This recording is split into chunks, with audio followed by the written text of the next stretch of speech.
Sophie Cunningham, let's be clear here. Sophie Cunningham was targeted. Let's be very, very clear here. Sophie Cunningham was flat out targeted by a dirty play. Sophie Cunningham was targeted, y'all. I'm telling you right now, Sophie Cunningham was targeted by Bria Hartley, and it just is what it is. It is what it is. I don't want to sit here and play games and act like, you know, she wasn't. She was targeted by Bria Hartley, and that's just the fact of the matter. And people can act like it's not all they want.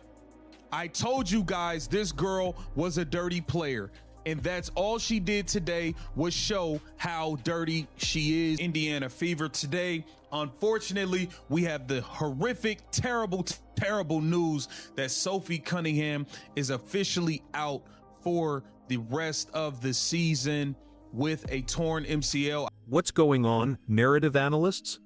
The story you're about to hear isn't just about one injury. It's about a pattern so disturbing that when fans started connecting the dots, the WNBA went into full damage control mode.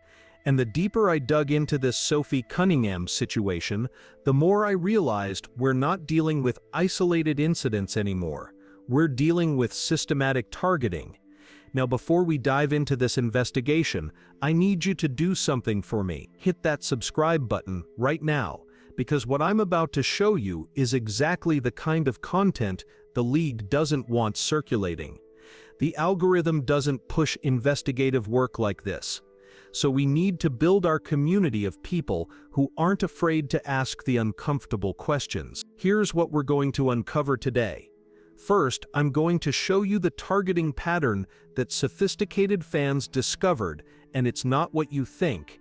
Then we'll examine how the WNBA's response exposed their panic when this pattern went viral. And finally, I'll reveal the smoking gun evidence that proves this goes way deeper than Sophie Cunningham's injury. But here's what they missed. The story starts with 4 names: Sophie Cunningham, Caitlin Clark, Sydney Colson, and Ari McDonald, all guards, all season-ending injuries, all on the same team that's been disrupting the established order of WNBA politics. Let's just keep coming for the Indiana Fever. Not unexpected that Sophie Cunningham ruled out for the season, but devastating nonetheless as the injuries just continue to pile up. Of course, Sydney Colson already out for the season, Ari McDonald out for the season, and now Sophie Cunningham out for the season. That's with Caitlin Clark still out and having been out for much of the season. Announcing her being out with an MCL tear, which, by the way, the MCL tear, relatively speaking, is good news because it's not an ACL tear. She's not out for like a year or anything, but she's out for the rest of this year. And they're going to miss her toughness. They're going to miss her shooting. They're going to miss her playmaking to a degree. Saved against the Connecticut Sun, but can it be salvaged, I guess, is the question here, because Sophie Cunningham was one of the better players for the Fever all year. She is going to be tough to replace, even if the rest of the squad can get to full strength. But as they've battled, as they've continued to fight, to me, you don't punt on the season because you don't know how many chances you get, and you have to reward that grit. The question just goes back to, again, when is Caitlin Clark going to be back? There remains no clarity on that topic. Now, I've been filtering through the digital breadcrumbs on this story, and the temperature of the online conversation is absolutely scorching. What started as concern over Sophie's injury has evolved into something much bigger. Fans aren't just upset about one play anymore, they're pattern matching. And when I say pattern matching, I mean sophisticated analysis that would make professional investigators proud. The Reddit WNBA community, which has 220,000 members analyzing every single game, started pulling threads. And what they found wasn't just coincidence. Let me walk you through their methodology, because this is where it gets interesting. They didn't just look at the Sophie Cunningham incident in isolation.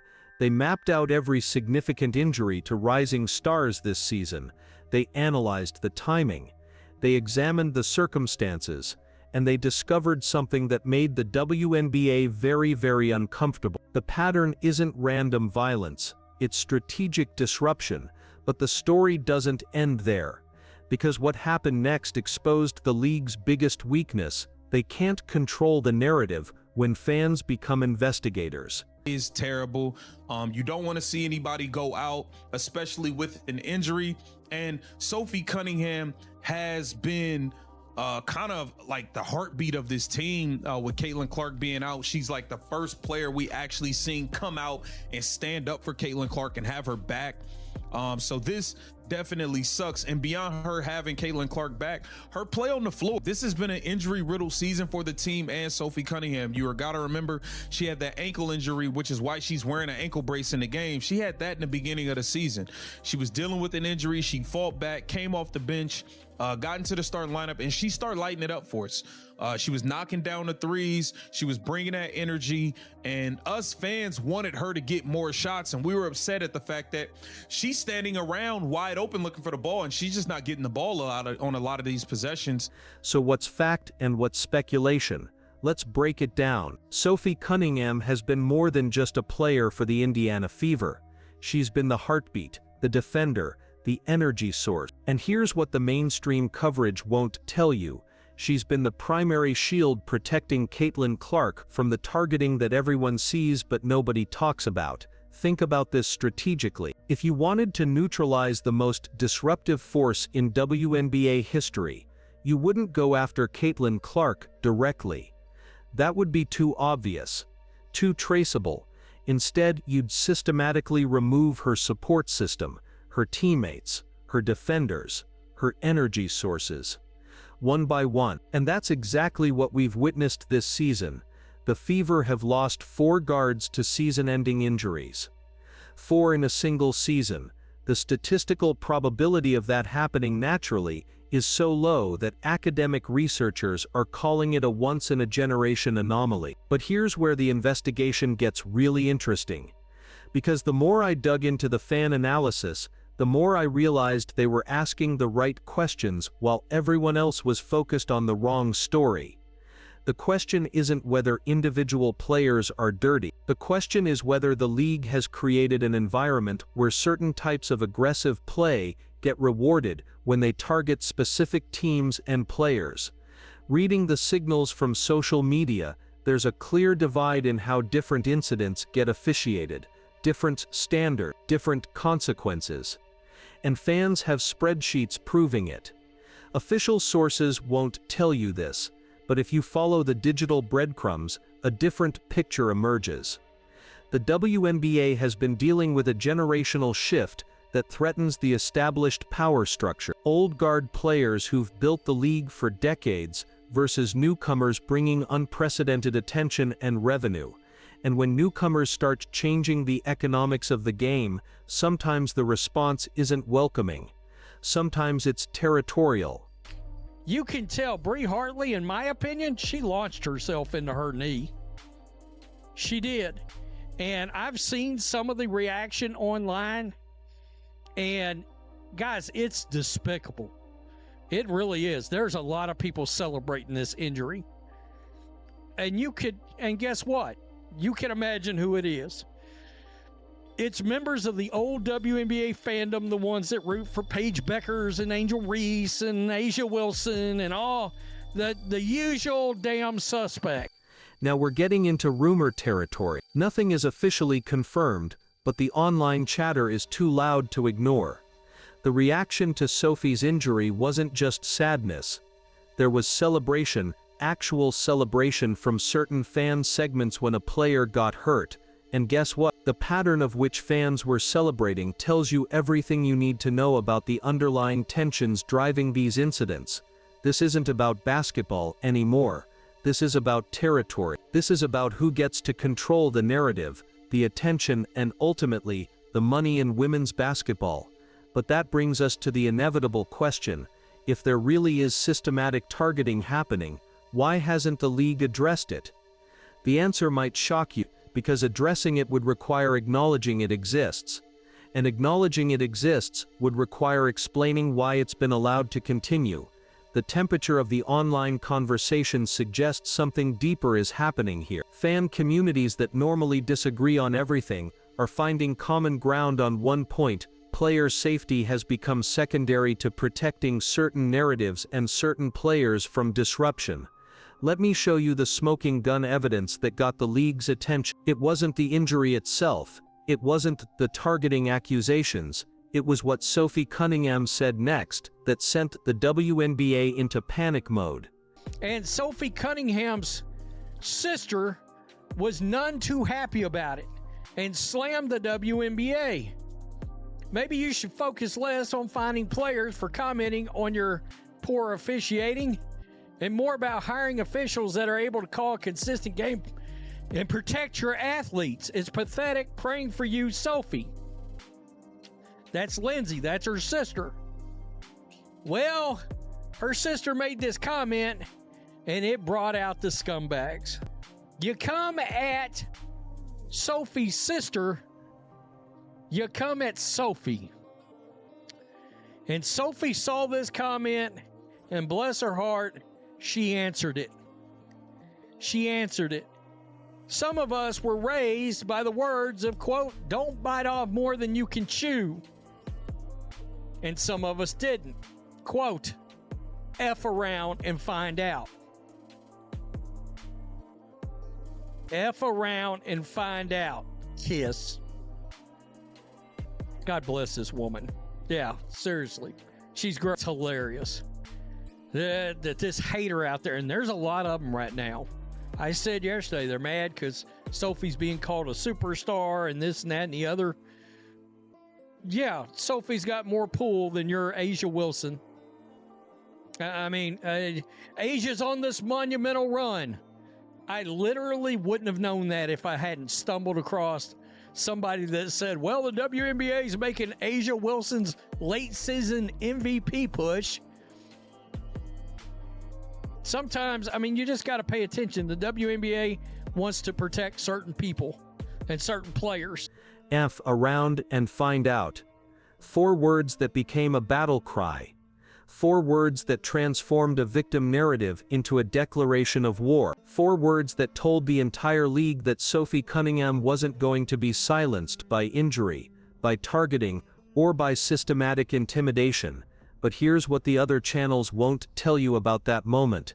This wasn't just defiant. This was Sophie revealing she understood exactly what was happening to her team and why.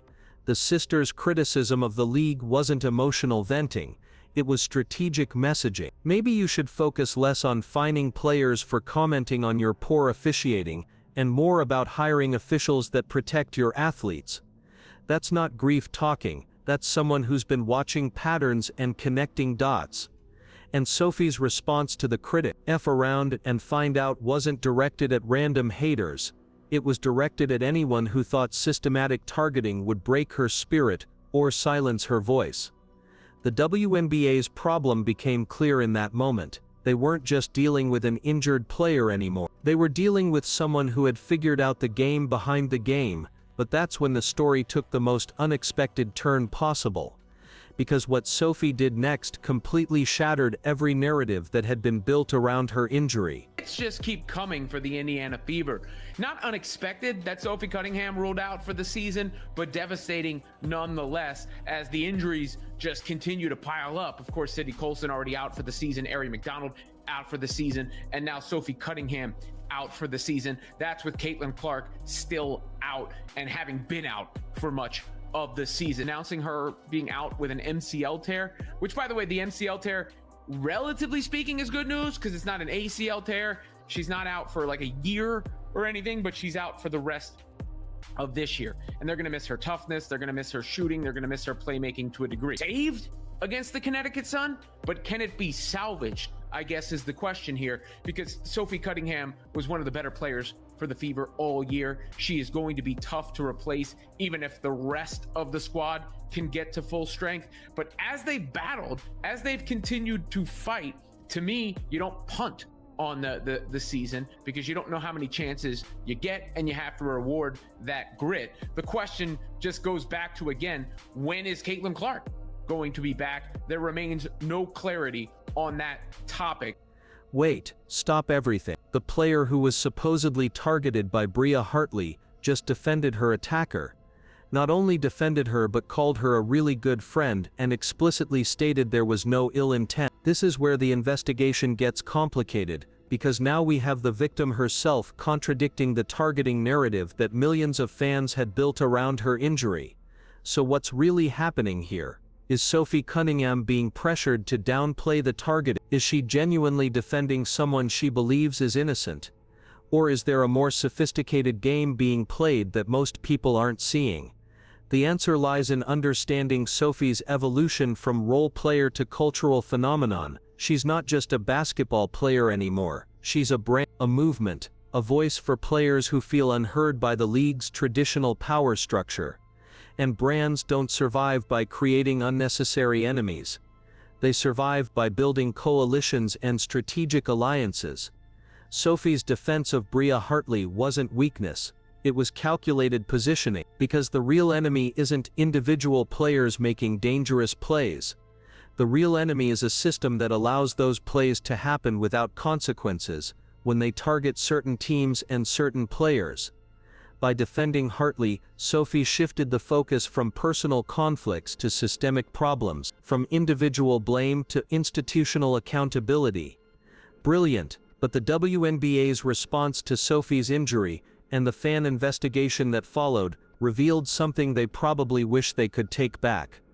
The league's silence on the targeting patterns speaks volumes. When fans started documenting incidents, creating databases, tracking officiating inconsistencies, the WNBA could have engaged, they could have provided transparency, they could have addressed concerns directly.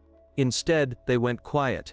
Radio silence, no official response to the pattern analysis, no acknowledgement of the systematic concerns, no explanation for the statistical anomalies.